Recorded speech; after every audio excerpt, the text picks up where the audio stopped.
Hi, and welcome to Green Sunrise Podcast, brought to you by Charlie-Boy Quinn. The mission here at Green Sunrise is simple. We want to empower anyone who is living with mental health needs and step-by-step forward plan towards a brighter future. To improve health and mental well-being, and to connect people with every service available. Our main goal is to work with individuals in a dark place, bringing them towards a lighter, brighter future. You are Green Sunrise.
Hi, welcome to Green Sunrise Podcast. Today we are going to interview my friend Bob, but also with Bob is my friend Baa-Ram-Ewe.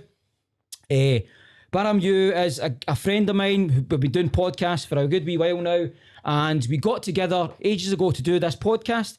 We've been talking about coming into the Green Room Glasgow for a good wee while now, and today is the day. We're back in the Green Room Glasgow. We will be interviewing Bob.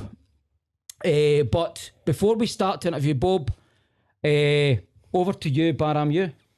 Well, first and foremost, thanks, Paul, for inviting me along today. I've been really looking forward to it.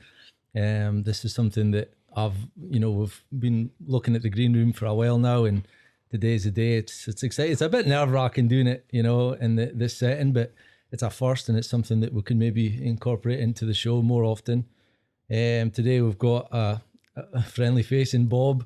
I first met Bob about a year ago. We went out for a lovely day. It was a summer's day, which isn't very common in Scotland. No. And we just had a great chat, and it was something that we did record, and I don't know what happened to that recording, but I learned so much, and it's stuff that stuck with me, and I'm just delighted to be back and part of today's show. Just to say as well, today's episode is sponsored by Beyond Entertainments, is run by my good DJ friend Stephen Bennett. He said today he will sponsor the show, so he's paying for today's episode at the Green Room Glasgow, which is amazing. So he's a wedding host, wedding DJ, but mostly wedding events company. And he's such an amazing guy. I've worked with him in the past, and I will work with him in the future. So thank you so much to DJ Stephen Bennett for that as well. But so today we are going to cover EUPD with Bob, so before we get to Bob, is there anything you'd like to say, Baa-Ram-Ewe, about this first of all? No, from my aspect on this stuff, I'm very limited in my knowledge on mental health and suicide, just the bits that I've listened to your podcast throughout the years that you've been doing it. But the EUPD sounds really interesting. It's something that's fairly new in my understanding. I've got a little bit of a segment towards the end on my knowledge, and a shameless plug for my podcast. I do Baa-Ram-Ewe podcast, conspiracies, philosophy, politics, that sort of thing. So I've maybe got a different twist and a little bit of what I would call advice for people that are maybe struggling with mental health. That for me, getting into conspiracies, more importantly, gave me a sense of, reason and pride and almost like a willingness to do better, because I know that there's things that are affecting our lives daily, and I wouldn't say, I don't like to say that I've suffered with mental health myself, because I know that's very serious, and I don't want to, you know, take that down and say that I've got it when I clearly don't. But we all suffer, and especially in today's climate with all the things that are affecting our lives. It's becoming more and more, and I'm sure as the show goes on, we've got some statistics to back up what we're saying, and listen to Bob, because Bob, as I say, when I met him last year, it was just a brilliant chat, and we're hoping to bring that today. Honestly, I don't know how he says that, because he's deleted my number out his phone.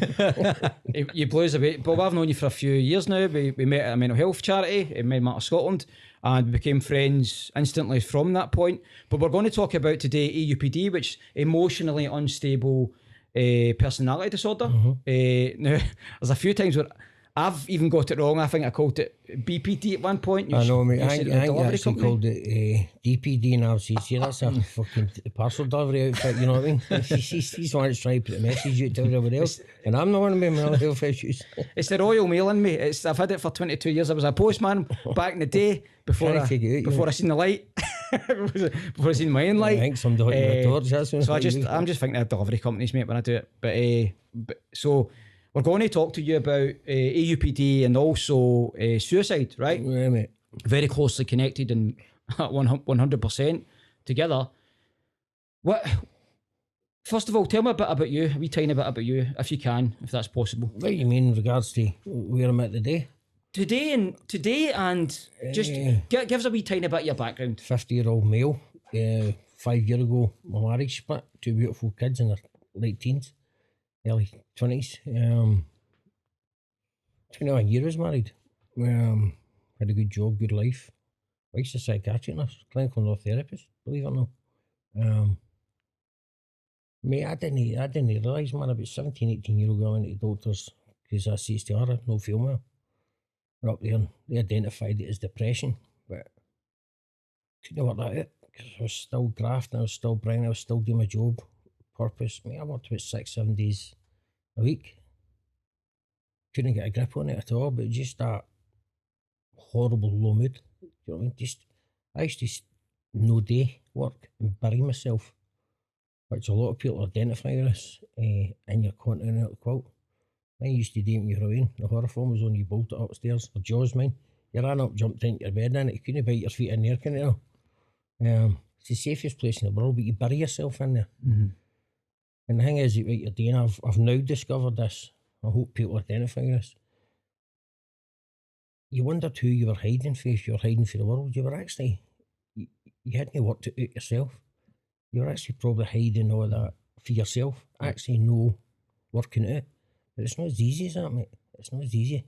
Mm-hmm. So I thought I was doing that for years and years and years. What's happened is, mate, with this, the EUPD thing, I hadn't heard of this till last year. That's my 7th time I've been in getting Naval Royal Acute Psychiatric wards. Unfortunately, but it's real. I mean, I'll publicly say this, I've no shame in saying this. Mm-hmm. Each time's been a humbling experience, do you know what I mean? Because you've had answers in there. And actually the answers you get are for sitting like this with other patients. Mm-hmm. I mean, there's 22 rooms in the ward. It wouldn't matter if 22 said the exact same diagnosis as I was given. We're all built different backgrounds, with different way we see the world, different way the world affects us. Mm-hmm. And that I found out that BPD is a borderline personality disorder. My consultant at the time, 4 times I'd been in a ward with her. And she said she was sitting at lunch with colleagues and they were talking about a patient. Mm-hmm. And she says, I need to go. She went back to her room, jumps online, looks at my nurse reports, 7 separate nursing reports. She says, that's me. That's what she had when she was doing lunch, figured it out in the head. She looked through it all and she just put it together and she says, Bob, you've got a thing called EUPD. I had a clue what it was, mate. I asked a secretary who's sitting in the room like you used to. I says, go and jog on the room and get me information. The guy brought it back in and I'm sitting there while I'm in the interview with her, looking at it. And it says there's between 5 and 9 traits, you know, the behaviour, kind of pattern behaviour, that you fall under the criteria to get a diagnosis. If you hit 5, it's a red letter to them, do you know what I mean? They definitely know you're on level of the spectrum. Mate, I'm not kidding, man. See if there was 20, I'd have ticked every one of the boxes. But I never felt angry that nobody gave me the answer so far, mate. Mm-hmm. So, two things that spring to my mind there is when you were talking about locking yourself away in a room, anxiety, that word springs to my mind. And I think a lot of people, in my experience, people that I've known, don't like to socialise, and I'm a bit like that as well. Sometimes you're like, do I really want to go out and kind of like mate. be in people's company? And I'm not too bad, but I know people who have to like really force themselves, and I think that could be a trigger. Like maybe instead of going out and socialising, having fun, laughing and joking, and realising that life's not that bad, people are just staying indoors, locking themselves away in the room. And then the other, more of a question is, do you know what triggered it? Like you were saying when you're... First of all, Ian, what time is it? What time is it, Bob? It's always 10:30, mate. It's fucking 10:30. Always is, mate. Always will be. It's fucking 10:30. Always will be, mate. Thanks for bringing it up, mate. Honestly, wait, you're spot on. So you've got clocks in your... in your a wee part in your house, right? In your living room. Right? I love your living room. I get his living room. There's always something new to look at, right? And there's a part in his living room, and it's just got clocks. It's like wee mini clocks like that. And what time are they all? 10:30. They're all 10:30. It's fucking 10:30. That's sometimes what happens in my head, bit, mate. I can get up in the morning, right? And that's how I've done that, because everything's always just on my phone, my photos, everything that I see a visual thing is a constant, strong image to me. Okay. Sometimes it brings me back, sometimes it remembers where I was in my life at times. Yeah. So that was brought with a bit of comedy we seen half in a film, and it made me laugh. Mm-hmm. I forgot to do that sometimes. Do you know what I mean? Yeah. I was always a bit of humour, I was always a court jester. Yeah. But I sat behind a mask, mate, for the 15, 17 years of that depression. Nobody knew about it. Mm-hmm. But I love a laugh and I carry on, mate. So I set that there at 10:30, because I can get up in the morning, mate, 7 o'clock, 6 o'clock in the morning. Don't know what sort of night I've had, mate. No. I got up, it could be 5 o'clock, and I don't know what's the time's passed. Okay. Or you feel as if it's been a fortnight and it's only 10:30. I feel like I don't know why that was always significant. So I thought, no, I'm just putting up there as an image for myself. But we made a bit of humour about it. But it's always good that you can. I need to always laugh about it, mate. Yeah. But it's like if you can't take the piss out yourself, mate. But we've been speaking about. In fact, you've been diagnosed with it, right? But supposedly you've had EUPD like your whole life almost, 50, right? Mate, right? 50 years. So you're 50 years young, right? So could you say there's something in particular that sparked it? I can't put my finger on it, right? I wish I could, but what do you feel it is? Mate, they say it could be trauma. They say it could be a childhood experience. But your childhood was good, was it not? Mate, I had a great upbringing, my mum and dad. It was still wrong, they were old school. Do you know what I mean? The two, God bless them, in the 80s. It was kind of a regimented upbringing, do you know what I mean? And see that Wayne seen and no heard thing? And mum and dad worked around the house, all that stuff. But say, mate, she used to shout you in. My mum will kill me for saying this, but I'm not caring. Fucking mentally scabby all days, man. Honestly. She's the only person I reckon could put Tyson Fury in his ass, mate, honestly. She used to shout, Bobby, come on in, son. I fell for everything. He walked in the door and fucking wallop. I never even done anything. She's mentally scarred me all my days. I don't know what it is, mate.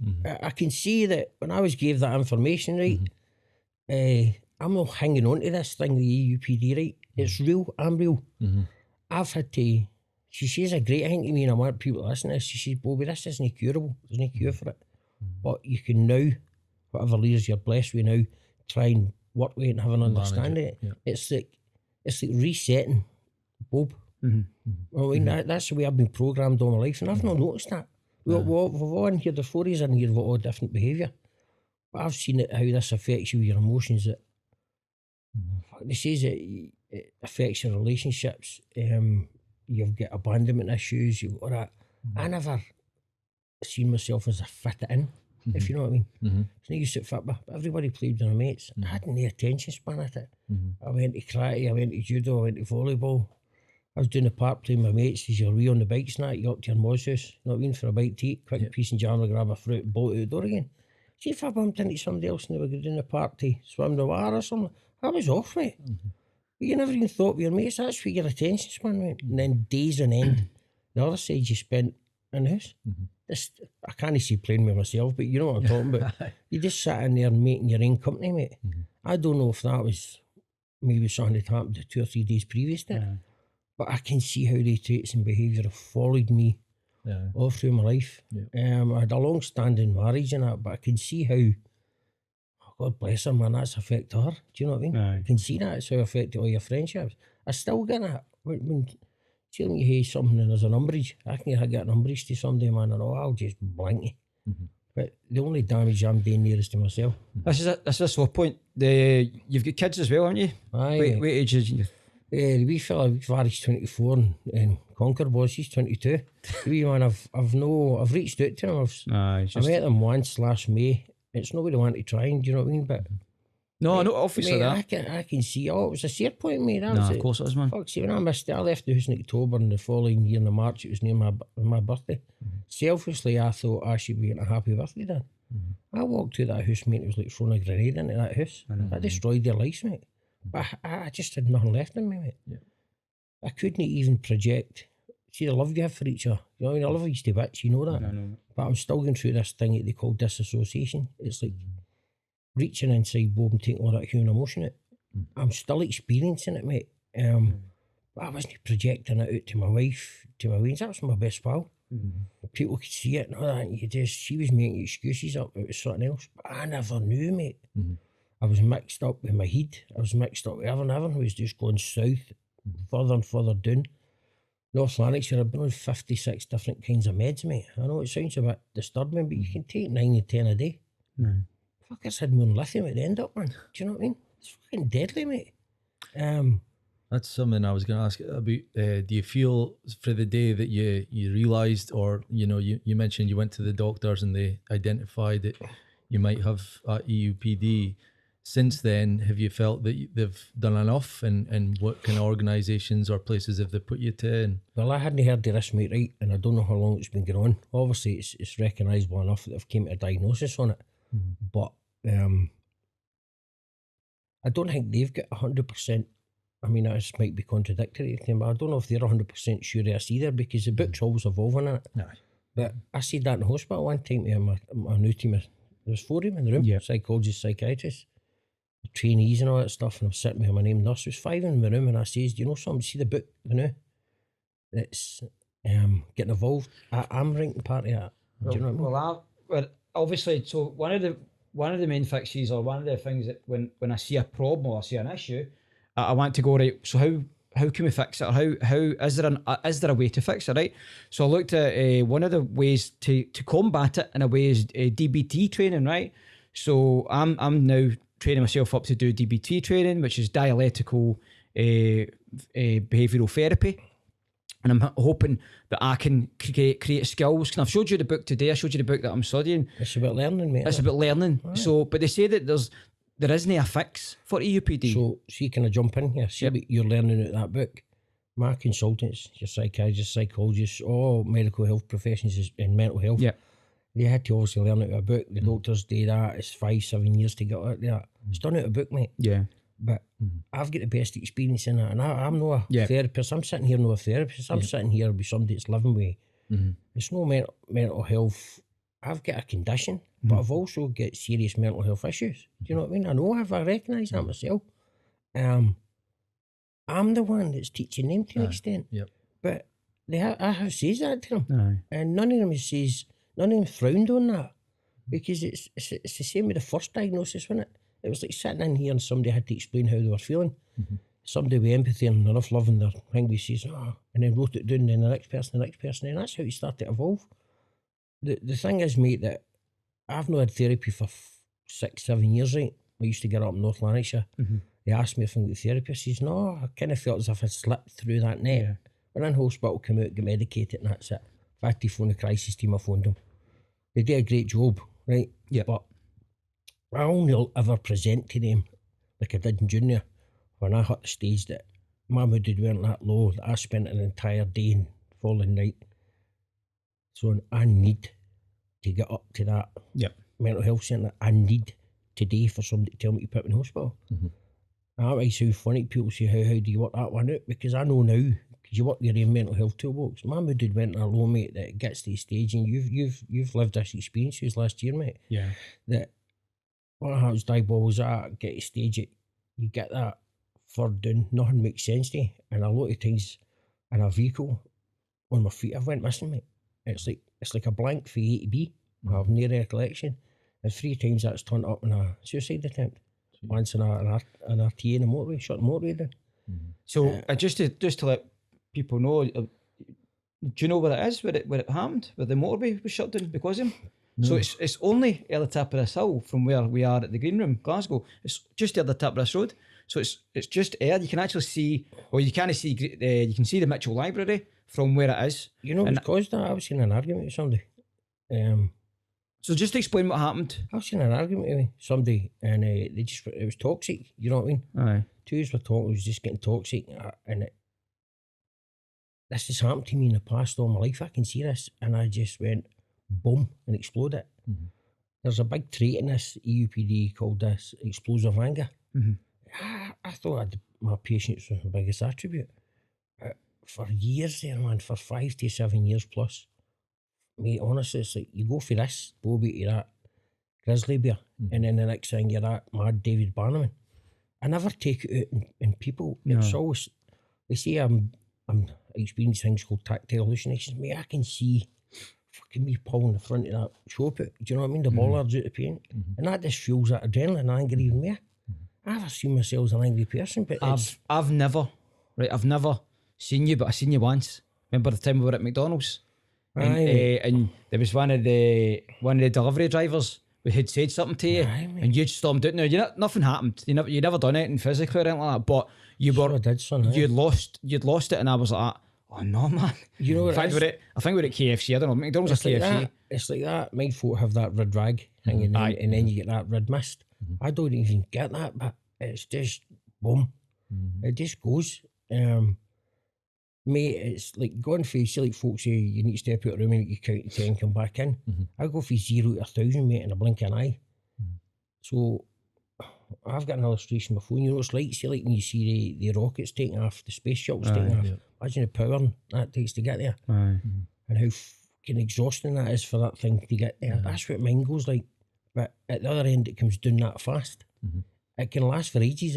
It can manifest, but I've got to learn to pull that down. It's not nice. What's your excuse? What's your excuse for the way you dress? Who dressed you this morning? What's my excuse for the way I dress, mate? I think I was doing alright, mate. I walked into the room, right? I'll admit I've not got a carpet bar down. Explain that to Right, so I walked through let me finish. I walked through the hall. There's no carpet bar down. I tripped up there and I fell inside the wardrobe, right? And this is what fell back out. Do you know what I mean? Mate, no apology. By the way, I'm hashtag just jealous. Listen, but let's not fuck There is a story behind the jumper, though. There's a right. So see this jumper. This was gifted to one of my other mates. He's no Big Ben, right? And he got my other mate. Well, the trees are all fucked up, and he'd bet in a good way, right? So this is people that this is a guy that came up with this idea, and it's to do with mental health. There's a lot of different kinds of it. This one here, if you can see the picture on the camera, is to do with like your PTSD. Aye. See that constant thing playing back in your head all the time. And that's what you're seeing. He go with that one. See, it's a belter, that's what is good. The other one's like the tap of the brain off, and it's like my mate's get ADHD. The big man, his thought patterns are all over the place. It's quite a strong image. Do you know what I mean? But I like explaining things. And then the bonus of pink to make a boys wink, innit? Oh, that's it. Well, see if we're starting to slag each other, gentlemen, I'm joining in here. When I met you at the hospital, and you can see this in the camera, that Paul was getting smart, so right, we'll talk a wee bit about where we're going now, right? So I picked up the phone, and I'll give anybody at the end of this the phone number, right, for the fashion police, because I phoned them up, and I'm getting in the day to talk about my mental health. Repeatedly trying to commit suicide, being in that dark, horrible place. And he's the guy that's bringing you in. Look at him. It's not that. It's a buzz about the place. I've got socks on with bumblebees. There's a buzz about the place. You're slagging me. He's sitting there like one of the cast of Duck Dynasty with the beard. Duck Dynasty. Do you know what I mean? That little thing with it. And you're sitting there like fucking Larry Lamb's offspring or something. Do you know what I mean? I'll take George Lamb. George Lamb. Well, I'll take Larry Lamb. Honestly. I should Lamb with that old. Mate. That's part of it though, is it? If you kind of laugh at each other. But you've got to, mate, ain't you? You've got to, what, you've got choices, ain't you? What do you do? Do you take, people can get offended at the smallest things, can't you? I mean, I'm the first, I'm doing it now, right? I just don't even use it to tell the world my story, right? If it would get, I'm sitting with my partner in the house, you're sitting in the works van next to your mates or something like that, you're sitting in the office across to your pal, and you've listened to this guy on in the green room, do you know what I mean? Last night, gobshiting about his mental health. And somebody's just that wee light bulbs on the head, isn't it? And it's just made them feel as if, wow, I feel that way. Because I never had that answer, mate, for years. I'm still trying to work this out. I'm doing a lot of YouTube stuff. I'm listening to tutorials. I'm listening to people's testimonies about EUPD. Every single one of them resonates with me. But their stories are completely different. Aye. Okay. It's like mental health, everything's to do with your emotions, isn't it? But everything, remember, as you asked us earlier, Paul, and I've not got the answer for it, mate. Everything starts with a seed, doesn't it? Something's planted and it's back then, right? And then you act on that behaviour. People act out with anger, they act out with shopping, they act out with, unfortunately, you people, it's affected so much with addiction, you drink alcohol. What you're doing is masking the real problem, ain't you? That's something that I'm really interested in through another podcast that I'm involved in with politics and things. You talk a lot about the issues that we're plagued with in society, and I want to liken it to obviously mental health, but you've got serial killers, just bad things. And I always think, and I do get a lot of pushback for my belief on this, but there's a trigger, and it's usually learned behaviour from when you were a wee child. Monkey see, monkey do. And I get a lot of pushback because a lot of people say just because you've got a single mother or single father that they're doing their best, and I'm saying, but there are issues and triggers that can happen even though you are trying to do your best, that later life will end up with you having some kind of, I don't know how to put it, because it does sound a bit, because you're a child at that point, ain't you? And it's a parent's job, should be a parent's job, to try and hide you for that and protect you for that. So that's how I've never worked that out. I spoke to my mum. Mum's 28 this year, and I says to her last year, this was 4 years ago, I said, Mum, how did you feel the first time that you got a phone call from my sister? She got a phone call first to say that I took a massive overdose and tried to kill myself, and I'd left the house and all that, and you were all upside down. Was this the first time? Aye, mate, aye, because that was me expecting a text message from Wednesday to say happy birthday, Dad. 5 months after I left the house. I did deserve one, mate. So can I ask you a question? So was your first attempt of suicide after you left the house? After you left your family? Yeah, if I'm bluntly honest, that was the one that I nearly seen through, mate. That was the one that I get ambulanced and took into the hospital. With that one, mate, I was drifting out of consciousness with that one. Took all my night medication, mate. Took all the stuff which might make me sleep. Batting the paracetamol back. You know, you're going to laugh about this. I'll just run on this. So I'm gubbing all this, and I'd been in the emergency receiving unit.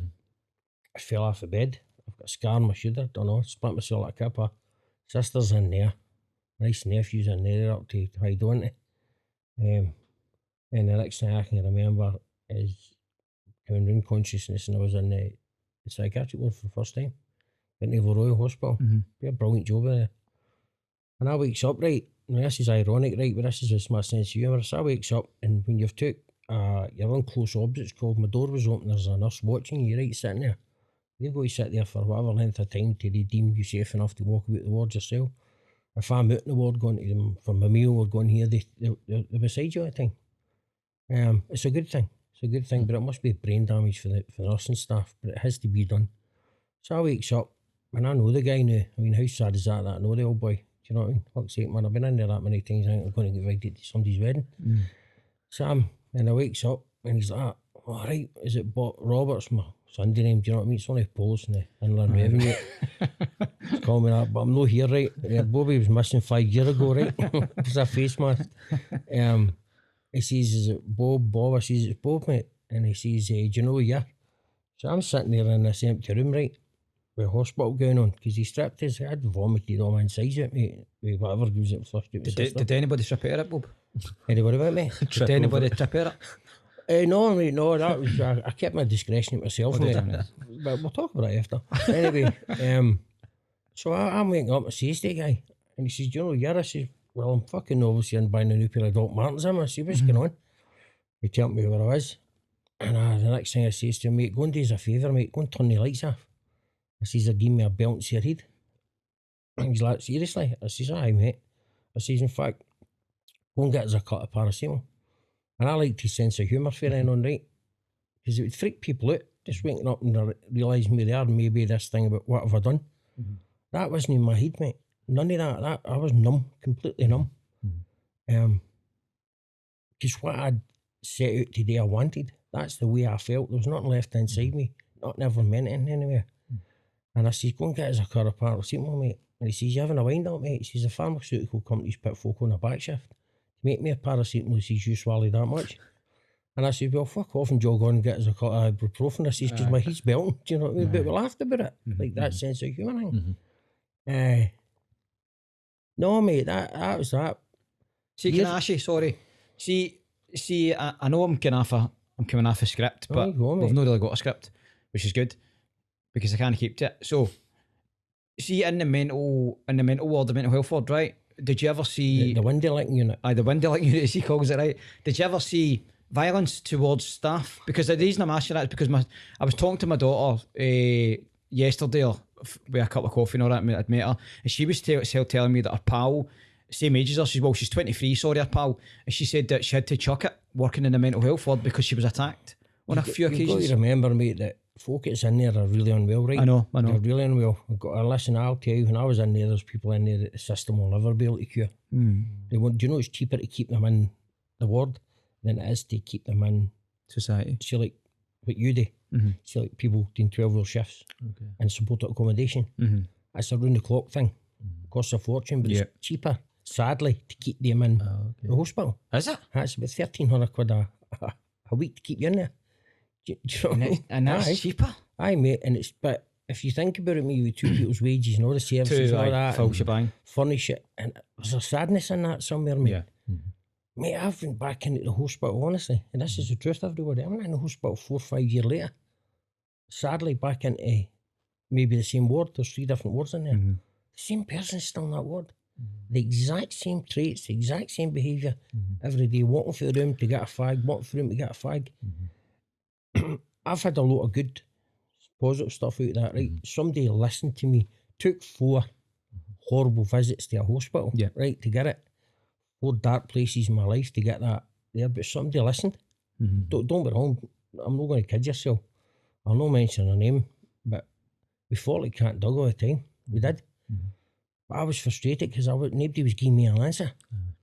And I said, don't ever treat me like a number or a statistic. Do you know what I mean? I'm very acutely aware of my mental health, but I'm lost now.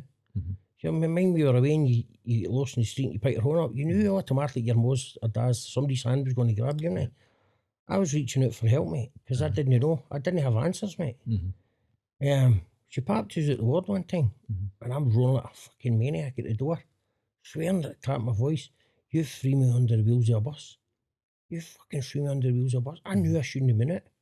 2 days later, as I explained earlier, I came back, mate, because I fucking ran off the motorway at 100 mile an hour, smashed my van. 13 years later, woke up, didn't have a clue. Last thing I can remember, mate, was standing up. It's that mad compulsion you have, that impulsivity comes with this thing. I took a seatbelt off and stood up. I mean, you're a fucking dancer, here we go. Like total euphoria. And this might be hard for people listening, it's lost a lot of people to suicide. None of it makes sense to you, mate. That was as real as I'm sitting and doing this interview with you now. Because my brain just wanted that. All I seen was that big concrete pillar and I thought, I'm off. I'm out of here. I never planned any of that. I never planned any of this stuff.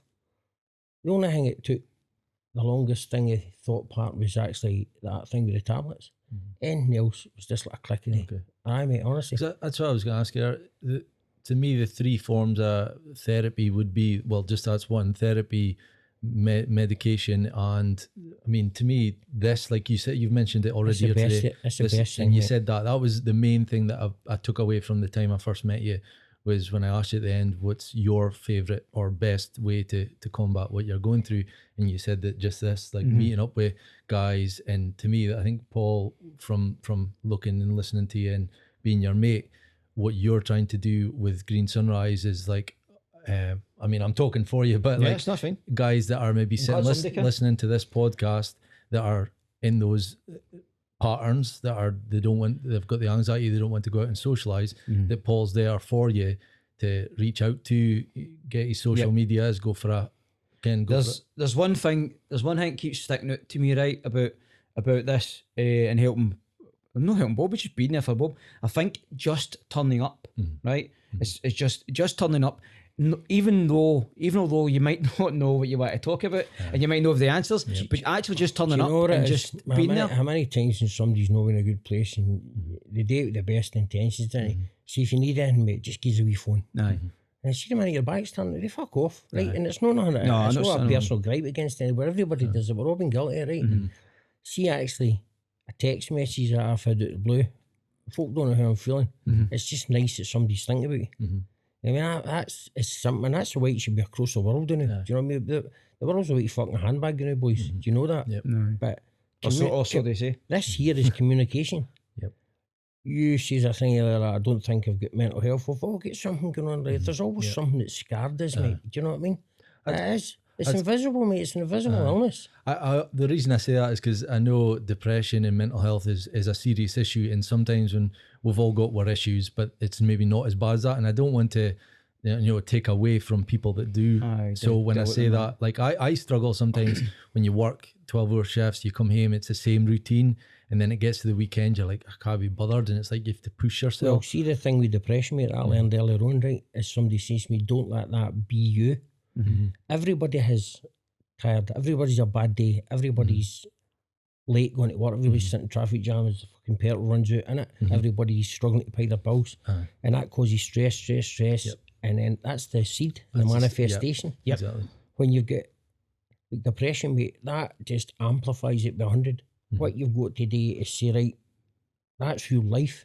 But see, when it's depression, it's like I use a term. You've heard me saying this. It's like, imagine if you were out in a boat, a rowing boat, and we get parked into the water, right? And you're 500 yards, 600 yards from the shore, and you see that with light on the beach, right?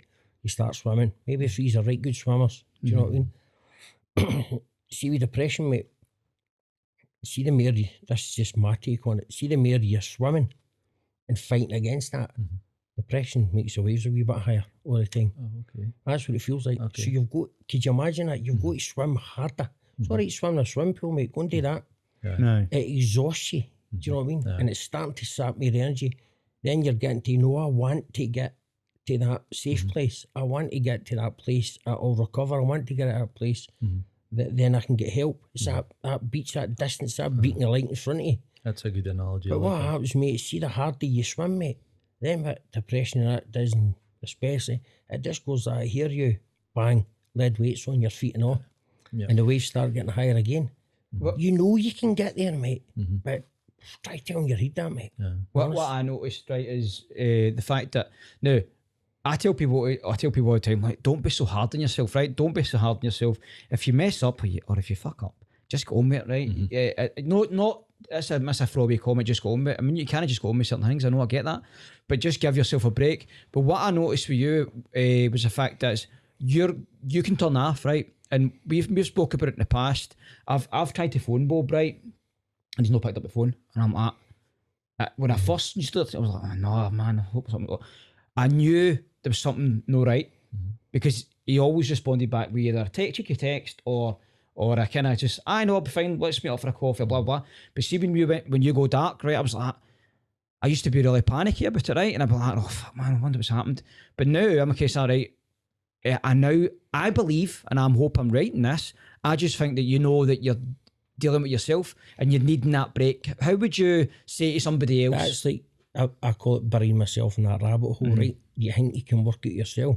Because for all the years I had the mask and nobody knew. No. See, if I walked down the street with a plaster on, mate, you know you've got a cut. Well, fuck, look. Can I ask you about this? So this just happened this morning, last night? See that there, mate, honestly, look at that. I mean, that's quite alarming, mate. You've seen that, right? But that's real, right? I know, mate. I seen you today, man. I was like, oh shit. I was at a concert last week, Frank Thunder concert last night. It was a brilliant gig. Usually my head tells me, you're not going to that. I was at a wedding at the weekend and I was buzzing to go to, mate. See, the night before it, Bob, she's like, you're not going anywhere, big man. So I just to interrupt you. So Jude, who's your woman, your girlfriend, she was struggling, well, not struggling today, but she was panicking today about today. Now, what I was going to ask you, were you scared to come in today? No, not at all, mate. No, I don't get what you come back to about that anxiety thing. I don't get this at all. You're social. it might be different for other people. Maybe I can talk about this, but how can I script what's real? Yeah. I can't tell lies what's true in me. Do you know what I mean? I'm not making this up. I'm doing this so that this goes out to somebody. Fucking man, it'd be great, man, if you had 10,000 listeners. Do you know what I mean? But see if I had one person. Yep. That one person that gets up to So do it. just to state this, So I got up. but that's your coping mechanism. Aye, so I got It up. was, wasn't it? I got up this morning, right? She went away, started business 7 o'clock. I thought, right, I'll set the alarm, stayed in at 8, got up, grabbed a quick bite to eat, mate. See for 8:30, this is what I'd seen in the bathroom mirror. Don't ask me. So you weren't aware until you actually went to the mirror? Mate, I felt my mood going down like a light switch. I'm as fast as a light switch, and it went down. I still don't know. There's a things called triggers. I mean, I did a great night for it. I've had no bad couple of days, but this is what happens with this EUPD. Your emotions go up and down. What do I call it? See that vision of the lottery machine? And they're shouting the numbers and bang, bang, bang, the buzz pop. That's what goes in and out my head, mate. And it could be some that makes sense, some that's just all the crap. And I've got to do a daily diary for myself, journal, and I mark myself out of 10. Give myself an honest score. Nobody gets a 10 out of 10. Let's no bullshit each other. A 2 out of 10, mate, is alarming for me. That's mean I need to go up and talk to somebody big time, or I need to get in the hospital. That's really a red flag to me. But I think I've been above. I've had 2 6 out of 10s, mate, in two and a bit years. But see if I'm 5 out of 10 on average, I'm halfway there, mate. Do you know what I mean? I don't want 80%. 51% means I'm getting better. Do you know what I mean? I'm being realistic on this. This morning, mate, I had no reason to my mood to go down. It just goes like that. Sometimes you're aware of it, but this morning I don't know what happened. And I see the moments you have of that blank stage, mate. He's all cut to bits, mate. I can stay at my eye. For God's sake, I could have marked me for the rest of my life. Oh, mate. And that's, mate, I sat in the hospital and had 7 different episodes. Do you know what I mean? My arms were all cut. My leg was cut. Cut me off, man. Sitting in the psychiatric ward next went up in the ear, nose and throat where surgeons stitched me back on. I had no recollection of that, mate. Yet, I'm hearing visual hallucinations that I shout at the nurse in the room. I can remember this now because people spoke back there. And I was saying, Paul, look at that pane of glass, mate. A pane of glass with the window underneath it. I says, what is it, Bob? I could see my horn going, as if the glass was going right out like a goldfish bowl. And I had my own way in it. And he says, what is it? And I was saying, look, you must be blind, sir. I says, Paul, come on, you're one of the boys for the scheme, look. And he says, Bob, it's no, you're just in a hallucination. So you hallucinate. See, when you start to hallucinate, right? Is that when you know stuff's going wrong and then you need to act on it? No, the reason I'm asking is because you actually signed yourself into the mental ward, didn't you, recently? Aye, in June. June. I had to get June this year, right? Mate, aye. And you signed yourself in because you had to, because you seen it coming. What was it? How did you know? What was the trigger? What was it? My mood was going that low, as I say. It went that low, mate, that in previous stages before, what's happened is my mood was that low, and then the next minute, you're not aware it was going on about you. But have you ever been this aware before? Are you now becoming more aware that you've got trigger points? Mate, aye, because it's that, because I'm not fighting against this, mate. I'm trying to work with it. Do you know what I mean? Yep. I've now got I've been graced enough with an answer that somebody's given me, so I've now got to try and work all that. I'm going right back to trying to rewrite my story in my head. Not rewrite it, but trying to figure my entire 50 years of my being to get here. I've not got numbers against them. I've not got numbers against the system. Because nobody picked up on that when I was away. Do you know what I mean? I was a 72, I was a 70s baby. Never knew, mate. Mind it, Asperger's, ADHD, everybody just thought that was your behaviour. People used to call you thick. Do you know what I mean? How horrible is that? But nobody knew. The person themselves never knew. I never knew. I just thought this was me. I did that craziness, man. I was up a tree, get the conkers at the furthest away branch to get the biggest one, mate. My head wasn't going back down the branch. I just plopped half a grunt. But it never meant anything to me. I just thought that was the way things had to be. Because you never sat on a phone, mate. You went out. There's times that I just don't get it, mate. To me, there's probably why it's maybe been a bit anticlimactic, but all the issues that have built up over the decades are leading to what we're facing right now. And it is, to me, it's a pandemic of mental health issues. It's like, I was trying to find some statistics, so don't quote me on these, but it is hard. I remember looking up, trying to find how much homicides in the UK, and it's in like England and Wales are together, and Scotland's on its own. So when I tried to look up and I know again, suicide isn't the whole thing, you know, mental health's even bigger in my opinion, but it was something like 6,000 suicides a year in the UK, 1,000 roughly every year in Scotland, and 5,000 between England and Wales. But then again, as I say, that's not the whole picture. There's a lot more suffering with mental health, and what Bob's talking to us about today, and these new EUPDs and things that are coming out. And that was what you said, that you're basically teaching them. And I'm glad that they're open to hearing for you, because that's you're like learning. This is all new stuff. But the things that we've been dealing with, and even like you're saying, I knew calling people thick, and some of the, I'm not a fan of the political correctness, but at the same time, a lot of this stuff that we've maybe not cared about people's feelings is all built up, and then people just explode. So, but that was 30 years ago, 40 years ago, wasn't it? So the books evolved, and we've all evolved to this. It's a great thing that there is all these diagnoses there, but people are still learning. It's more and more people want to become therapists to learn more of this. I was going to ask that. So one question I used to always ask people, right, is that, do you think suicide, well, let's talk about suicide, right? Do you think suicide is worse now than what it was back in, say, the 70s or the 60s? Mate, I think I couldn't answer that completely without being you can't, I suppose you can, but I think there's pressure people have been put on themselves with the way things are. There's peer pressure. Social media, I mean, this sounds a bit contradictory because we're doing it now. This is going to get social media. This is a positive thing. Hopefully it's going to here. But this is real. There's a lot of people put under pressure with the wrong people to idolise and how people should look. Young lassies at 20 years of age, man, getting stuff in their bodies to make them look beautiful. We're all beautiful, man. We're just too critical, aren't we? It's everybody's beautiful. It's just how we look at each other. It's a hard thing for people just to accept the way I am. I'm all right with me. I mean, it's a stigma with mental health, but I'm all right because it's real. Do I don't do the tilty thing. Do you know what I mean? How you doing, people? Fucking just ask me and I'll tell you. But there's no lot of people maybe like me, mate. I'm forward, right? It's just my nature. It's just the way it is. People have no got the strength to talk about it. They haven't. And this goes by for years in them. And they do that hiding away again in that continental cult. The talking therapy's working, mate. I'm on a waiting list. I've not got an answer for it. To do one-to-one therapy. It was maybe group therapy where the boy says, Bob, you're fucked up need, mate. Do you know what I mean? Sorry for swearing, but he says, you're miles out for that. So I'm going on this thing called a STEPS program. It's a 20-week program. It's quite intense therapy. It's a bit before my brain sends that message to my mouth to say something, I react on something. It's about me putting the brakes on that. I'm learning that. We figuring out this diagnosis thing, but you're actually changing your whole being. I'm changing who Bob's been for 50 years, but I need to. I've got a question from a girl that I work with. Her name's Paula at Enable Scotland. She said, moving forward since your diagnosis, do you feel sharing your diagnosis will help you to relate to others and emphasise by assisting others in the path of acceptance? You've got to accept your mental health. You've got to accept your diagnosis. You've got to accept your condition as your mental health issues because it's real, mate. Nobody asked for it.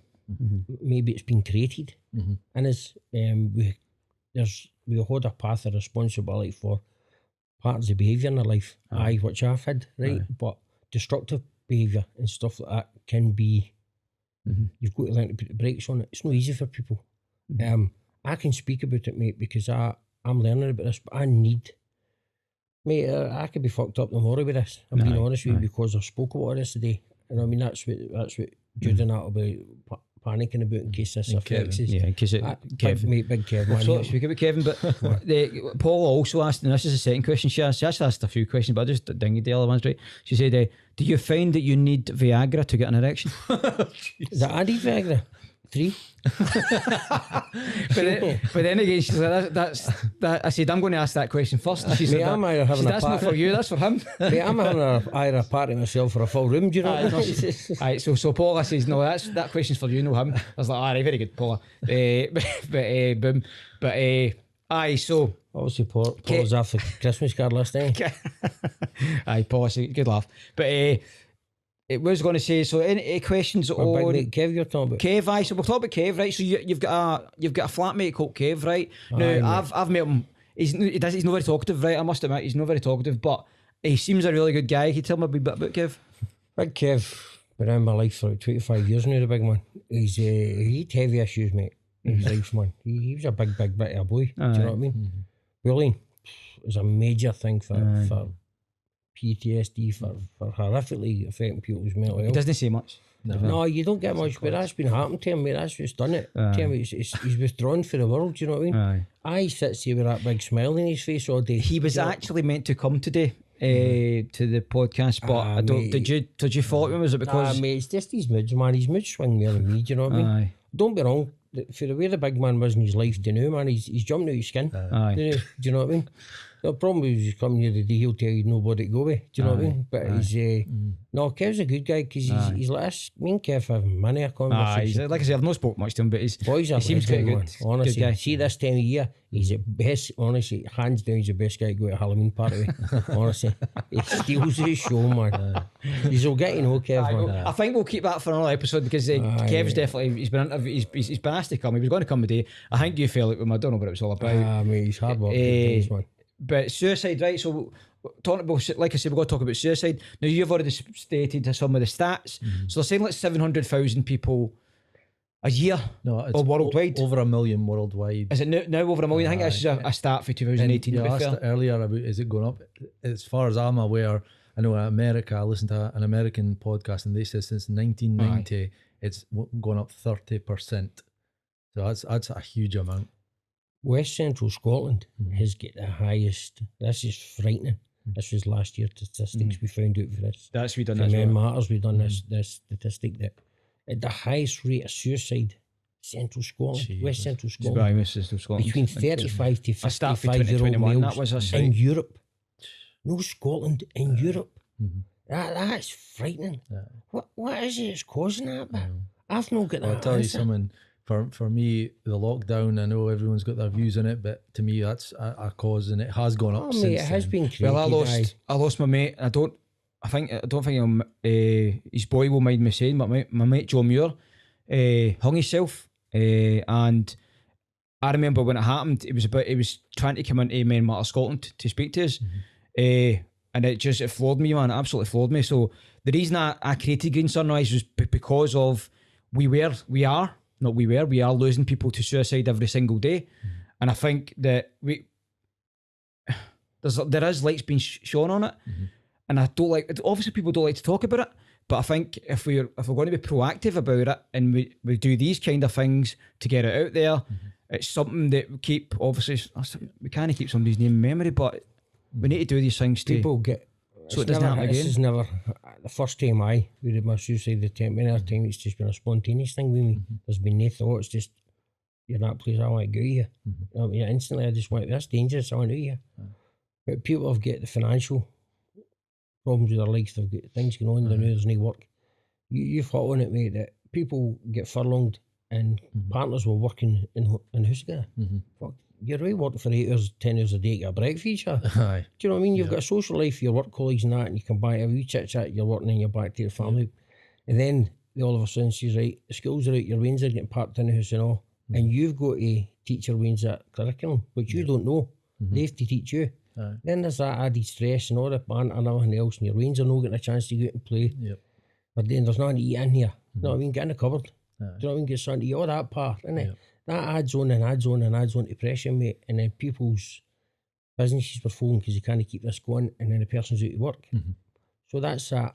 I mean, I had everything in my life and it all got took away from me in my head. So that, I didn't notice that chips away to me. Do you know what I mean? I don't drive now. I can't work, man. My head's no concentration.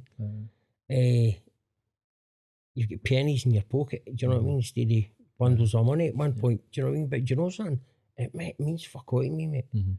I can't walk into a chemist and say, oh, give me a wee bottle of something for my mental health, mate. Do you know what I mean? I'm feeling suicidal. You get any tablets here that'll stop me doing that? It doesn't work that way, mate. No. There's society now that people are going to have to accept that this is a survival thing now we're living in. Do you know what I mean? Things are getting tighter and tighter and tighter. And I've said this, mate, and I say this, and I need everybody to listen to this. See, come March, April next year, 2023, mate, this is the darkest winter I think in 50 years I'll ever be involved in. And everybody else is going to win this and all. People need to wake up to this because it's life we're talking about here. What do we do, Bob? What do we do is, so me, you and Baa-Ram-Ewe or whoever it is we meet, what do we do? So, because there's so many people in my life, and I won't mention their name because it is personal. There's so many people in my life who have got suicidal thoughts, right? And we know this, right? And they've came to me and I'm like to them, right, this is my light on it. This is what we're going to do. We're going to talk, and we need to talk. We need to meet in person. We need to do these things. We need to do certain things. Now, it's a bit different for yourself, obviously. Is there anything you put in particular? See that person listening to this podcast, and anything else that goes on the green room and the green sunrise and everything else, Baa-Ram-Ewe does maybe son I talk about. Is this talking costing is this putting a dent in the deficit or anything like that? It's no, mate. No. After this, mate, I'm happy enough with, although my head could be destroyed tomorrow, but when you phoned me up and said, Bob, somebody listened to this last night, and it resonated with them, mate. I'm not a therapist. No. Do you know what I mean? I'm happy enough to talk to somebody about it. Do you know what I mean? That's no costing money. The bottom line in here is basic communication. It's saying the boys today what I had today. Somebody had to usher me to go to a doctor's surgery to sit down and ask what was wrong. And I says, I'm not feeling well. And he says, well, what? I says, my head's all over the place, innit? And I ask you a series of questions.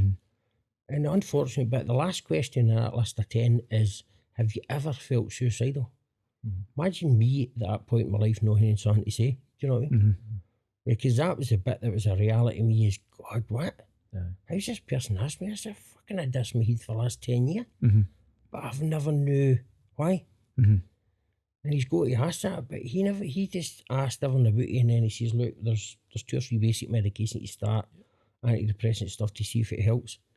It's a fine, it's like, it's your guitar in it, man. It's that fine bit of tuning. Do you know what I mean? No being scared to ask somebody, right? Paul, what's wrong with that, mate? Don't be scared. It's like, because somebody might watch this, like you might be watching this today and you might go, right, I need to pick up the phone to somebody. Right, I always talk about, have you picked up the phone to that somebody that's been in your head that you're thinking about, right? Because we don't do it. I've got many aunties and uncles from my dad's side of it, and even my mum's side, that I don't ever pick the phone up to, right? But I know if I pick up the phone and go, are you all right? Are you really all right? It's one of the things that we've done in Mental Health Scotland. Are you really all right? You would ask it twice. You'll see you're all right, then I'm fine. But you ask it the second time? Aye, but the thing you've identified there with me is that you've been fortunate enough, we've all been fortunate enough to be in amongst people that's explained this. I've explained this. So what you done there is you identified earlier on, if you've not heard from Bob for a couple of days, and my big mate Bennett done this days, that something wrong with him. It's a red flag. And you've seen the thing that people have no got that strength to maybe, if they stay yourself, to go to GP, they've no the strength to talk to another family member. See when you've got other people that has got empathy, knowledge, like this, maybe the wee bit of knowledge that we've got here, to identify that I've not heard from them for a couple of days. See that one phone call that you make to them, we're going to champ my door, mate. You never know, that might be the critical point you save somebody's life. I like that point there. Something as simple as saying, are you all right? And then doubling down and asking again. That's something that's new to me. And I like it because I think a lot of this is combating. And I know this isn't we're not saying that females didn't go through these things as well. But when you look at these mental health issues and suicide, it's usually 2/3 or 3/4 are males that are suffering with this. And I think you don't want to talk about it. It's a man pride thing, isn't it? Do you know what you say that, right? But there's more women came to me and I online and said that they're struggling with their mental health and suicidal ideation. The difference is, I used to believe that the reason women don't really suffer with it is because women talk to women. Therapy. Well, that's what I was going to go and say. Therapy. Yeah, that's what I was going to go and say is they call this toxic masculinity, that men are taught through a young age to keep your feelings in and not talk about them and not cry, not show emotion. So I think, again, what I was saying earlier about the decades of stuff that we've maybe thought, that's nothing. It's all coming to this point that we're at now, and it's all exploding out. And here's a quick one. It's coming off a script, totally off a script. Now, me and you met through a guy called JP, right? When was the last time we phoned him? I know. But we know who he's struggling. We know he's struggling with something. Do you know what the problem is? We've not phoned him. Everybody's that caught up in their life now. 100%. I mean, it's all went pear-shaped. You're all caught up in your life now. But what's wrong with that 2 seconds? Everybody is glued to naming it. So what's wrong with it takes 2 seconds, like we've all done, just to text and you're through your phone book and go, I've never stated at the start of this what Green Sunrise podcast is, right? Green Sunrise podcast is this, exactly, right? But it's more so I'm not teaching you, but I'm showing you the stuff that I have learned, and then you're going to go to the next person and to the next person, and it creates a community or a world of Green Sunrise podcast people, right? They go, by the way, you all right? Now, it could be, it doesn't need to be Green Sunrise podcast. It could be Blue Moonshine up your... You could be drumming this into people constantly, right? And then see when your mental health's like that, you don't want to listen to that. It's like, see when you tell me, son, I say, heard you, Paul, and then you say it again, it's like shouting at me, and then you say it again, you say, I fucking heard you, Paul. That's what your brain tells you, that's what he's like, and you've got things going on with your mental health. And then you say it again, mate, it's like one of the cruise liner horns going off in your ear. Do you know what I mean? Yep. It's a major irritant. It's just with you maybe trying to get that thing across. How are we doing for time, by the way? How are we doing for time, big man? Oft. So 100%. this is just in my head. Sometimes this happens when these things pop in, pop out, right? So this isn't just about, remember, this isn't just about the individual sitting here that's suffering, male, female, or whatever it is, adolescents or anybody else. Listen, there's people and they're wasting your years. It's held this in for they've been bairns. Need to speak about this. This is about awareness. It's not just about that. When we met in the charity, the Men Matters charity, amazing work that the families come in. Because Bobby maybe wasn't, the idea was there for the family, but I wasn't doing that. My head wasn't letting me go up there. I'm not walking in the room and talking to a crowd of guys.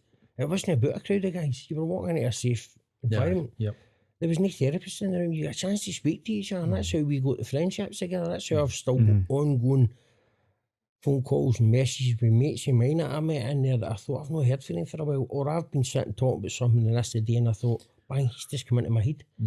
The families used to come in, mothers used to come in, sisters used to come in, partners used to come in, grannies and uncles and aunties used to come in. Anybody that was a carer, or anybody that was like a guardian, was looking after somebody, come in and thought, this is a good place. This is what they need. This is what everybody needs. It's just, but you can sit and do this.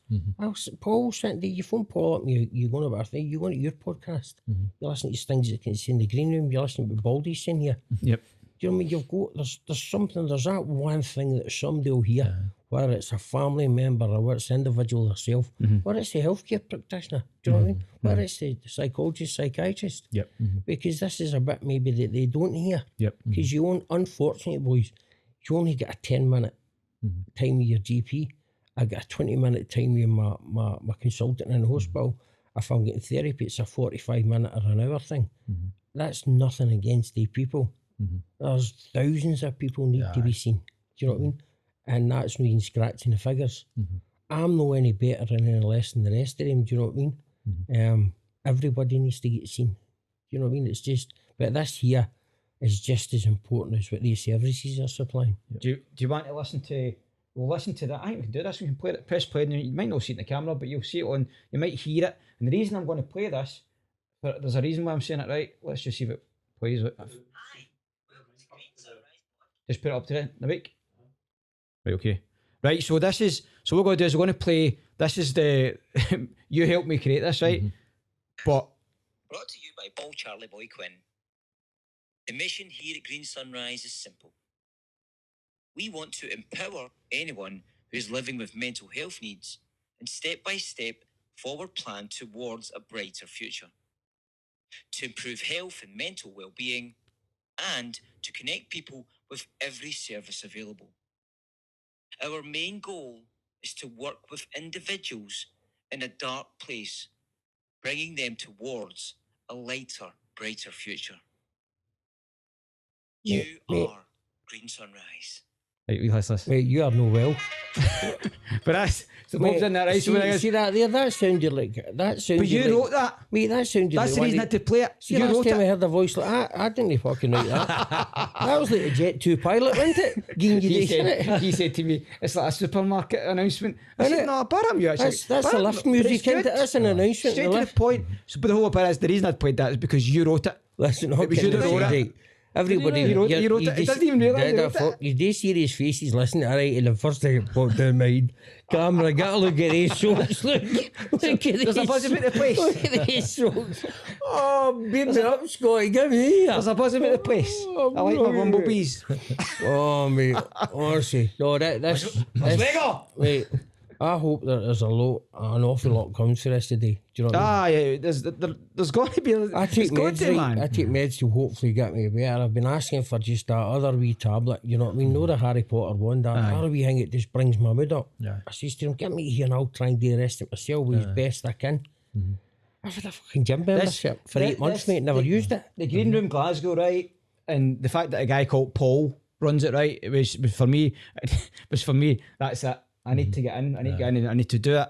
Thankfully, he let me in. He probably not let me back in for the next one. I've said to him, I've hopefully signed up for 2 There's episodes. 7 bolts in that door, you're never getting back in here, mate. But do you know what? I'm just grateful for the fact that there is people like Paul in the Green Room Glasgow. He might edit his name out actually, but I'm glad that he's allowed us to do this, and he's created something that is going to just make so many different things. But this go isn't good. funded by the NHS. This isn't funded by the government, right? No.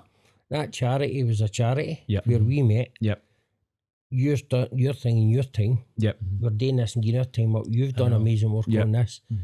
If Paul hadn't come up with this idea in here, there's a mass array of stuff in here. It's people giving their time. None of this is funded by money that's took out of the funding for mental health or anything like that. This is, could you imagine what this would be like on a national scale up and down the length and breadth of the country, you know what I mean, up and down Britain? This here is no putting a dent and then, do you know what I mean? It's just awareness for people in it. Well, let's get to this a bit, some more stats, right?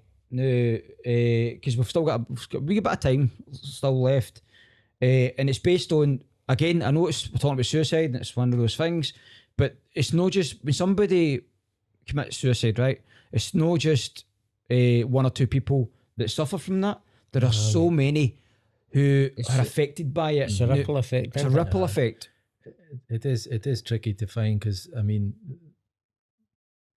there's so many people struggling that aren't, maybe even going and it's horrible to talk about people with stats anyway, but it's like the numbers that's why I could only find how much people had actually committed suicide in the UK. To me, that's a frightening stat as it is. Even one. But By the way, there's a stat. Sorry for jumping in, but how what stages go to get these stats? Exactly. Like after That's this what one, I know. that I told It's you, hard. gets to the stage that people are noticing this. Record. Do you know what? It's quite hard because, all right, we talk about the stats and all that, and I think that maybe, is it better after we don't know the stats?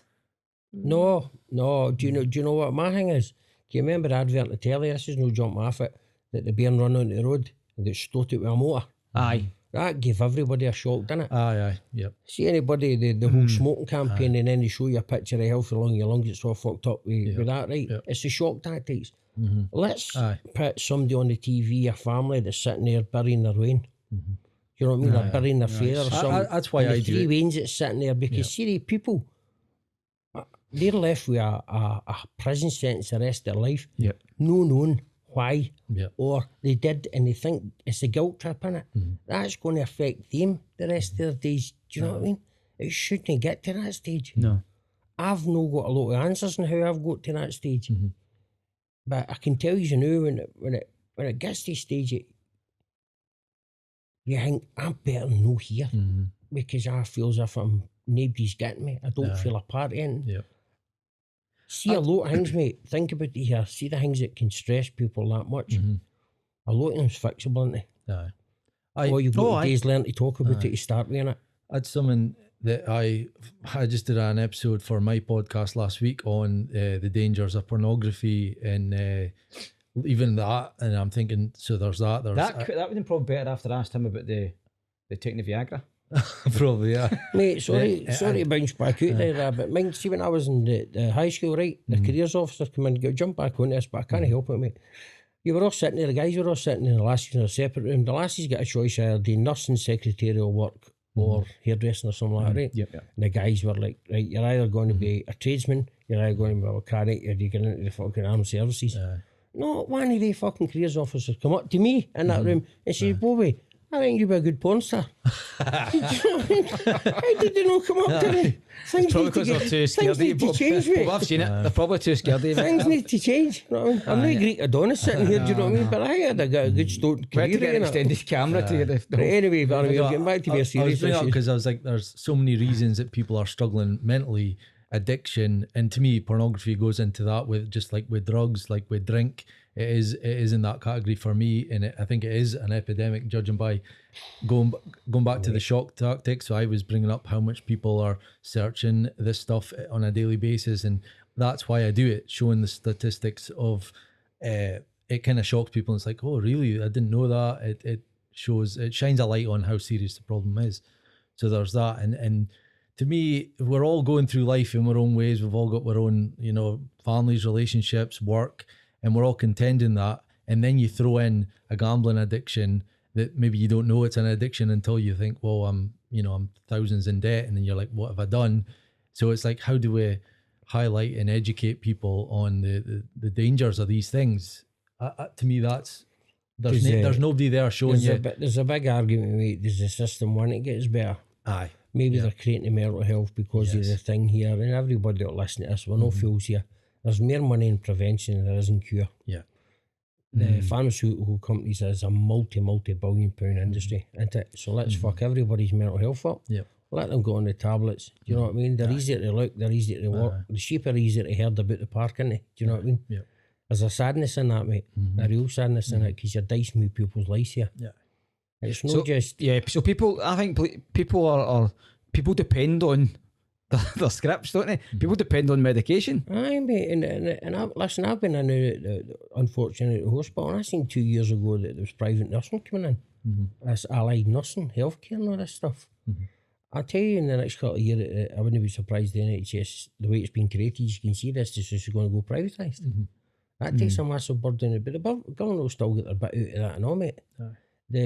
But don't be wrong, see the nurses that come in at the time, they were getting paid fucking double the money that the nurses were seeing me through the day. A lot of the nurses, I'm not dissing them, they sat and talked to you. But my nurses were sitting doing 12-hour shifts and knew me inside out because I was on that ward on. These people, some of these people are just coming in like the bank work, in for the shift, walking out and get double the money. They degree under the tail and stuff like that, and you sit and say to yourself, I wonder, once you get their foot in the door, is it going to then be back to that? The nursing home was good to start with, and then it comes to the stage of just get them in, kick them back out, or put them in a body bag and pat them out the door. I felt at times, mate, in the ward, I'm not going to lie to you, it was like and it still is at times, it's like a revolving door. Aye. There's my consultant says to me one time, this is a belter, she says, I see some turn, she says something about our statistics. She says, I mean, Bob, I've got 184 people waiting for your room.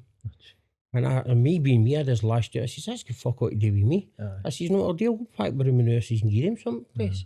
But when you're out the door, mate. Aye.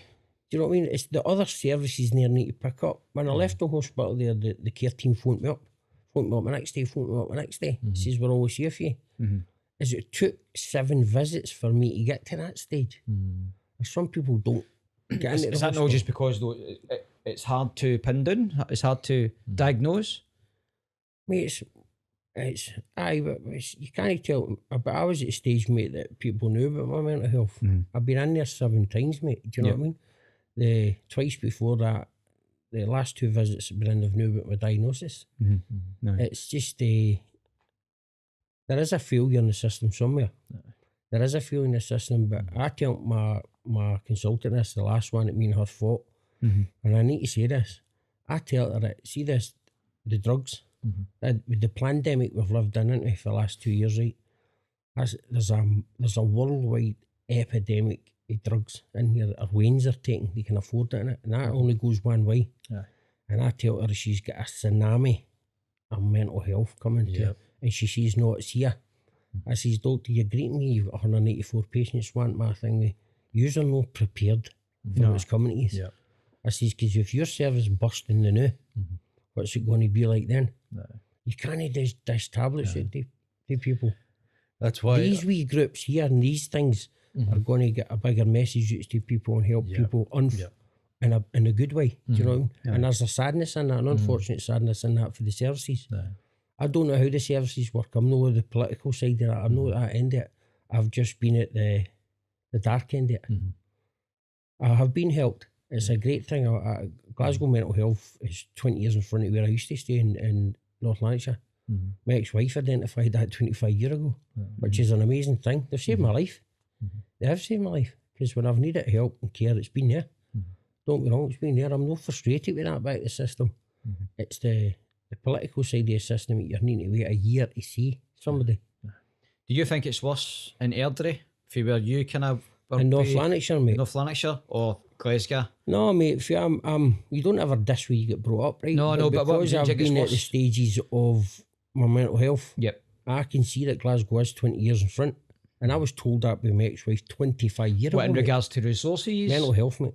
Aye. Hands down, she worked in mental health. And, Aye, right, and so that just knowledge then? across the board, mate, it's far better. It's far better service. It's far better therapy. It's far... Right. They're on the ball, mate. Aye. It's no, well, waiting to get it done, it was done. Aye. And that has been done to me. Do you know what I mean? It has been done to me. They gave, I think, my team there as I was leaving the hospital, that actually they just got it. Somebody had actually just listened to what Dafty was saying here. Aye. Because I thought it was going off my head, mate. And they just listened to me, and I says to them, look, just give me answers. Tell me what's going on, and then I can try and work the rest of it out myself.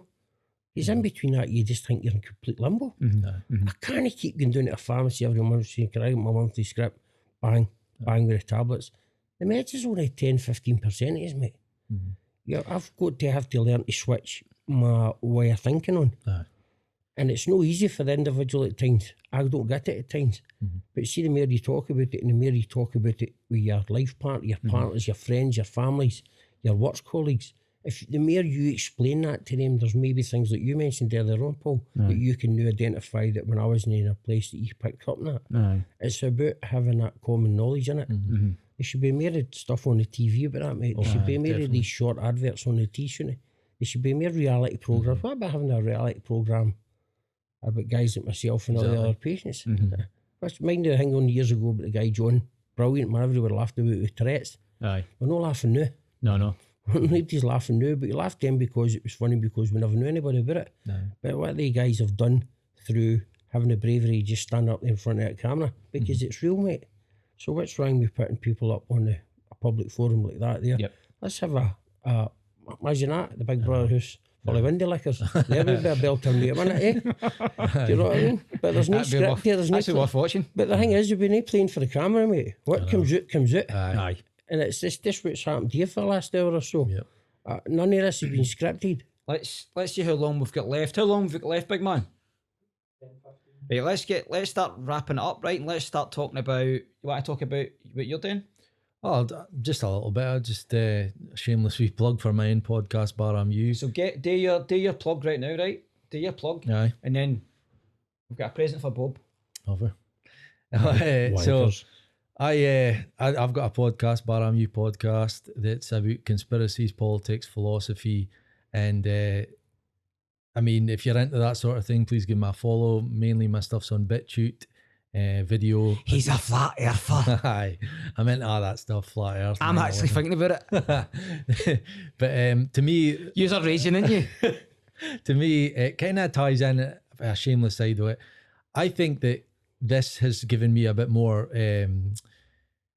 see, like with the mental health stuff, when you get into conspiracies and you realise, like Bob touched on it there, that is there more money in like the medication? Aye, that they're not actually wanting to solve the problem. They want to get us all messed up so that they can get us on medications, which is money. Are you trying in to their tell me they pocket. don't want you here? Aye, so that kind of, to me, I've always thought that if you go He's into a fucking tree hugger. You do the maths. Thinking emoji. Sorry, mate. Sorry. Keep going. when you talk to guys like Bob, and Bob's you're awake with this stuff, very aware that it maybe gives you. Some people would say that he's not right in the head, Aye. and then he'd have to agree with them, and then you don't know who's right. Aye. So when you Good answer. when you talk about this kind of stuff, it gives you a sense of like, I want to beat the system. Like you want to, how dare they put that stuff onto me and make my mental health bad? I'm going to beat it. And do you find that frustrating, mate? Yeah, and that's when you were talking that way, I'm like, oh yeah, And definitely. that drives you more, doesn't it? Aye. So it makes me go, right, so they're driving up the cost of living, they're driving up the price of gas and energy, and it's all scripted and all it, tightly squeeze us and make us all, I'm being vague, but you know what I mean? So when you know that it's an orchestrated thing by the governments, it gives you a sense of like, I'm going to beat them. It's like, because I think a lot of people that are suffering just feel that it's just their bad luck that they're in this life and that it's just their. So people have you're saying, don't sit back and take this. Yes. Yeah. It's like, that's part of saying back to me. I can't sit back and take it. I've got to stand up for myself. You've got to sit and do something like this. It's Hashtag FTS. fuck the system. Sorry, but that's just me, mate. But there's people that are going to be scared. There's people that are scared of the future. Things are or the past, and that's what I talked about. You're either scared of your future or you're scared of the past, because we don't concentrate on right now. But right now we are telling you hashtag FTS, right? Or hashtag Green Sunrise Podcast. But so people are going to be really scared in the future because winter's coming. We're talking about it. It's here right now. It's time to get busy and actively going out there to make sure that we're all right together, right? He's sitting there telly watching mind numbing shite, education is and you power. could be sitting in the house once a night, twice a week, sitting talking like this to each other. Yeah. See, we group in the house, you pals, you know. Yeah. See, for me, if you educate yourself and you know what's coming, because you can. Like, I know a lot of what's going on just now and why and what's going to happen and all that. And when you can plan for the future. And even like going back to the start when we talked about identifying mental health. This guy's a maniac. when you identify what your mental health is and then Ginger Jesus doesn't know what he's talking about. educate yourself on it, then that's the first step. Paul, And I that's can the give you first a step phone in a number. lot of things. I can give you the phone number if you need You it. said his Mate. tenets are all right. Mate, there's crisis teams out in the what 24 hours, mate. I can That's give you the question, by the way. Who's helped you? Who has helped you? Obviously with the recent events. Who would you say has helped you? You don't need any names, do you know but what's not going to come to the first thing straight away is really close family and really good friends that listen to me, never get fed up with hearing it, and are always there for me, because I can tell you the now, mate, without going on to the services that's there, I couldn't have done any of this. No, I wouldn't be here today, I'm being honest, in the last year or two, if it wasn't for the love and care of my family and like yourselves, really good mates. Do you know what I mean? That always know just to send that wee text. A lot of times that wee text has been sent with family and friends when they don't realise, like this morning, how bad a place I've been in. My head was no coming to this, but I had to fight against everything I knew to get here today, because it's more important. No matter, I don't care how this affects me tomorrow and how bad it's going to be. I had to be here. right. So before we get your wee present, right? So just to mention, so for next. See if you think you're taking a piss out of me and the camera. No, mate. it's not. It's fine. It's nice. It's just a wee thing. Hey, that's what she said, right? Just a wee thing. But what I'm going to say is for the next episode, hopefully it's going to happen soon enough. Within the next couple of months, we're going to be interviewing my friend Adam Mould. Excellent. So this is what I'm saying to you. Green Sunrise, as soon as you touch Green Sunrise or you enter Green Sunrise, you become Green Sunrise. So you've become Green Sunrise. So you will be interviewing, Adam. I'll be there. I don't know, mate. I feel like It depends what day you're on. I feel like that damp moss on the wall now. You know what I mean? I'm Depends not the day full it is. sunrise, but I'm If it- halfway there, mate. Baa-Ram-Ewe do it, somebody will do it, right? But I'll be there anyway. But the thing is, so Adam Mould's going to be interviewed next. But thank you. And also to thank Beyond Entertainments for paying for this today. He's paid for it to Beyond Entertainments, a wedding events company. Thank you very much to DJ Stephen Bennett. DJ Stephen Bennett. I actually love the guy. So, but get your present. It's behind that chair there. Do you want to go and get it? Mate, you Just can- reach you- out. I'm not going to. Just get it, I'm just a not putting bag. my hand in Sandy's sacks. I'll get it. You know about this, no, Baa-Ram-Ewe? No, I don't. Right, mate, just make sure. Hold on. Take the receipts out. No, there you go. Bob, this is a present for Urban Outfitters for you, mate. That's for you, mate. Because I've been meaning to give you something that's for a while. The amount of stuff that you give me, most of the stuff that I've got on, Bob's gave me. Or he stole. Mate, stole look for at that, something. man. Or he stole. Oh, you. That's a smart one. That's a belter, man. Look for the camera. Look at that. Eh? Look, what size of I just fucking- randomly picked up. That's for a but it's fucking, you. That's for a Borneo pygmy. The fucking size of that. Ah, you can make it bigger. I'll get a heat like a You can make it bigger. You know what I mean? That's what she said. Mate, that's belter. That's touching me. What about the stuff inside it? It's not just that, mate. You're joking, mate. I don't know if they'll fit you enough. Because you get big feet. Mate, there's nothing wrong with you. You're not on the head. There you go, son. Are does it you, say? you're working What does it on say? Look at that, troops, man. Keep moving. Keep moving. moving. I've got a bracelet on in there and it was inscribed right. Keep moving. Jude, Was and it? it says inside it, keep fucking going. Yes. That's heavy, mate. That's strong, innit? You've got another bit in there. I'm sure there's something else. Is this a face mask? But I never seen your face today until I got that before I'd seen your face, mate. So, what does it say? It's a mask, mate. Toning It's a- cucumber. Tony Cucumber face mask. Mate. What it says there? Mate, Let us give thanks for it. mate, see that there, whatever that does to make your skin rejuvenate, son. You need a fucking oil tanker to try and make a dent in this cooking. But listen, mate, that's touching, honestly. Thanks for that. No, I was going to get a thanks. t-shirt, but I couldn't You find know what one. that, mate? It's just, there's a visual thing there that people are thinking. There's actually a about. t-shirt in there, but we'll know it's crap. It's crap. It's but nice, mate. That's like the thought you put into that before we came to this today. I know, just a wee thing, mate. That is just, that's I a think that's if a anybody comes visual onto the show, representation the show. of that text, isn't it? It's the same thing, innit? If anybody comes on to Green Sunrise, they're going to get a wee present. Maybe. Depends if I like them. Oh, you're working on merch, are you? Green Sunrise t-shirts. I'm working on the merchandise as well, but I Thank just, fuck. I just There's a gift receipt in there. Thank fuck. that's what I left on. I left my gift receipt in case the socks don't fit them. But Mate, this see for a personal point of view for yourselves, base yourselves getting the time out for this. This has been a long time in the making for this. But I know the passion you've got. you've been behind with me this. for the first I whistle. know, To mate, be but fair, you've had the driving passion. I know you're juggling a lot of balls in now, mate, but this is where you've wanted to get. And hopefully this goes out to a bigger, wider audience. aye. The stuff Baa-Ram-Ewe do is phenomenal, but again, without the kindness of your mate there putting the money up to front this, Aye. without this man in the corner Aye, here, got man, Paul as the well. man himself, the green Yeah, room, in having fact, this amazing a big setting in massive thank you to the Green Room Glasgow as well. there. And this is all done through, like, you want to get a bigger message, Yep. me hopefully getting this out you, and the big man's got a massive amount of array. If anybody needs to use this service for a bigger thing, get in 100%. touch with this big man. 100%. These are the things, honestly, it might sound a wee bit cliche. This could save somebody's life. Aye. No, it's no No, cliche. if it's You're one right. person's life, this could. Do you know what I mean? This could, 100%. and it's not just about it's. I've found out through this. It's not just about my recovery in this. That ripple effect upon mine affects your family, friends, and the wider. See when my family and friends, like you'll witness this, that started to see me getting better and getting it and just getting on with myself. Aye, you take one step forward, 10 back at times, but that's not as much as the steps you take forward. I actually have witnessed my mates, my family and everything, they kind of, you take check of yourself, don't you? You give yourself personal inventory, and I've seen people saying to themselves, well, life's too short now, innit? It's like a funeral thing, innit? When you go to a funeral and you think, life's too short, man, 3 days later you're back doing your own thing, fuck them, do you know what I mean? But nah, you need to, it's not if something seriously happens in somebody's life, your life, or affected with somebody else, that we should really take notice of this. Do you know what I mean? You can't brush mental health's an invisible illness, do you know what I mean? But we're trying to make this. So Green Sunrise, See this. Green Sunrise is all about just connecting with everybody and being genuine, being loving, being caring, being compassionate, being supportive.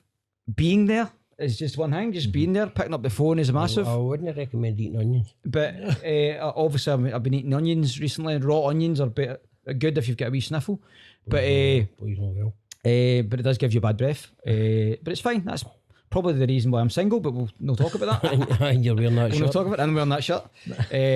But look, if you're out there and you're struggling with anything regarding mental health issues or anything like that, if EUPD or suicide has give you issues in your life, please contact us. Please reach out. It's dead easy to reach out because you get me on social media. You get me. By the way, I'm Paul C. Quinn on Facebook, which people say is stupid. You shouldn't give your personal stuff. I don't care. Charlie-Boy Paul Charlie-Boy Quinn is the other thing. Sounds like a fucking drug dealer, doesn't it? Paul Charlie-Boy Quinn. But the thing is, I'm also on obviously TikTok, which is Green Sunrise Podcast, and you'll get us elsewhere. Just Google it and you'll find it. If you want to listen to the show as well, so on Anchor, Spotify, wherever you want to find it, just Green Sunrise Podcast. Thank you so much for watching today, but thank you to you. Appreciate them. A big round of applause for that man. A big round of applause for Paul as well. Paul is the guy that's doing all the editing. He's created this Green Room Glasgow. But a massive thanks to you, Bob. He fell asleep 20 minutes ago. I hope he's just pressing one. A massive thank you to you, mate. Thank you so much for sharing your story. Cheers, Bob. It's just Appreciate it. It's what more experience can you try and get than live life experience, isn't it? It's been good today. I'm feeling good now. I'm feeling better than I was this morning. Do you know what I mean? I look better. And hopefully that keep running. Can't promise myself how I'll be later on tonight. This will affect us. I know it will. The subconscious bit there because you what I spoke about. A lot of raw stuff, but it's how you deal with that. It's how you. I knew I got preparation on that because I see it myself. No, it's that mental health toolbox. I'm not going to let this affect me. But how selfish am I if I've got to take a bad day, 2 bad days myself that I can get myself out of for to stop somebody in 10, 20, 30 years. Do you know what I mean? Right, thank you very much, guys. Thank you. Thanks for your time, Jones. Cheers, mate. Have an awesome day.